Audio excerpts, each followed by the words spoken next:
बाद पश्चिम बंगाल सरकार ने तीनों कानून को लेकर राज्य में लागू करने से पहले उनके जांच के लिए एक विशेष 7 सदस्यीय टीम का गठन किया। ठीक है, पश्चिम बंगाल की सरकार ने 7 सदस्य कमेटी बनाई है समझने के लिए, जानने के लिए, उसका इम्प्लीमेंट कैसे हो, कैसे किया जाए, इसकी जानकारी के लिए।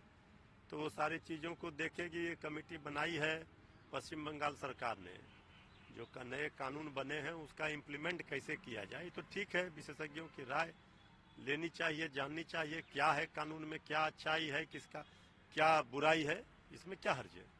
अखिलेश यादव ने कहा कि उत्तर प्रदेश सरकार आपस में लड़ रही है, बीजेपी सरकार है वो अस्थिर सरकार और सत्ता की लड़ाई में जनता परेशान है।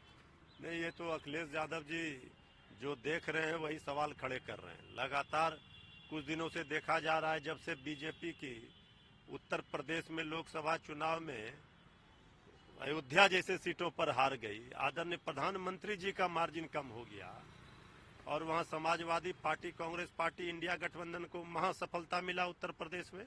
इसको लेकर बीजेपी के अंदर बेचैनी बढ़ी है और वहां पर देखा जा रहा है कि गुटबाजी चरम पर है और बीजेपी अंदरूनी कलह से वहां परेशान है। जनता का भला क्या वो खाक करेगी, ना तो बीजेपी सरकार में ही उलझी हुई है और रोज चर्चा हो रही है, इसको हटाया जाएगा, उसको लाया जाएगा।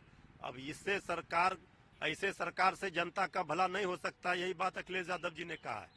बजट से पहले जयराम रमेश ने बीजेपी पर हमला किया और कहा कि भारत 2014 से कम निवेश के चक्र में बंद हो गया। बात तो ठीक ही कह रहे हैं। ये बजट के पहले जयराम रमेश जी ने जो सवाल उठाए हैं ये चिंता का विषय है और ये 2014 के बाद से लगातार इस बात का अंदाजा है, देखा जा रहा है, जो बात जयराम रमेश जी आज उठा रहे हैं। दिल्ली हाई कोर्ट ने सीबीआई द्वारा उनकी गिरफ्तारी को चुनौती देने के लिए दिल्ली के मुख्यमंत्री अरविंद केजरीवाल की याचिका पर आदेश सुरक्षित रखा है। देखिए, माननीय न्यायालय का आदेश सुरक्षित है। अब माननीय न्यायालय के मंदिर में, न्याय के मंदिर में न्याय मिलता है और हम लोगों को पूरा भरोसा, उम्मीद है कि श्री अरविंद केजरीवाल जी के साथ न्याय होगा। हेमंत सोरेन जी को न्याय मिला, कड़ी फटकार भी लगाई, तो अरविंद केजरीवाल जी के साथ भी साजिश और षड्यंत्र हुआ है। ये सत्ता में बैठ करके जांच एजेंसियों का दुरुपयोग करके इस तरह से उनको फंसाया गया है। हम समझते हैं कि अब उनके साथ माननीय न्यायालय न्याय करेगी और न्याय होगा। वीआईपी पार्टी के सुप्रीमो थे मुकेश सहनी, उनके पिता के हत्या के मुख्य आरोपी पकड़े गए हैं और ये पैसे की लेन देन के विवाद के बीच है वो हत्या। जो भी मामले हैं, उस जिन कारणों से आज जो मुख्य अभियुक्त हैं वो गिरफ्त में हैं और वो जो कबूल नामा उनका सामने आया है, उन्होंने जो बातें कही है, ये तो एक पक्ष है। लेकिन सबसे बड़ा सवाल ये है कि आखिर इस तरह से निर्मम हत्या घर में घुस करके एक पूर्व मंत्री के पिता की हो रही है।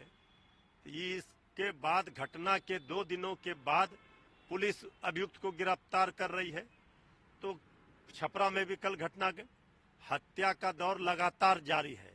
वर्दी का जो खौफ होता है पुलिस का, वो तो अपराधी में दिख ही नहीं रहा है, डर नहीं दिख रहा है।